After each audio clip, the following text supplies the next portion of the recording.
You do not need to emotionally carry everything you notice. It is a quiet habit, learned without instruction, this tendency to gather the weight of the world and place it gently upon your own shoulders. You see the flicker of sadness in a stranger's eyes, the unspoken tension across a quiet room, the subtle cracks in a confident smile. Your heart, a sensitive instrument, registers it all. Sensitive people often absorb too much. The moods, the problems, the unspoken anxieties of others seep in, blurring the line between their world and your own. You become a vessel, filling with feelings that are not yours to hold. But consider this: a mirror reflects the sky, but does not become it. A riverbed feels the rush of water, but remains steadfast. Observation does not require absorption. It does not demand a toll.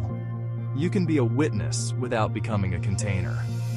You can notice the storm without inviting the rain into your own home. This is not coldness, it is clarity.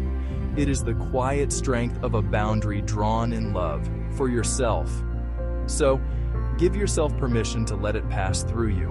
Acknowledge the feeling, see it for what it is, a cloud passing in the vast sky of your awareness, and then let it continue on its way. Observation does not require burden. It is a gift, not a sentence. Practice this gentle release. With each breath out, imagine the weight dissolving. Picture the tension leaving your muscles, the borrowed sorrow lifting from your spirit. Release what is not yours to carry. Let it return to the earth, to the air, to the sea. Feel the lightness that remains. In this space, you can still care, you can still connect, but you do so from a place of fullness, not from a place of depletion. You remain whole. Inspire yourself. Follow for daily motivation.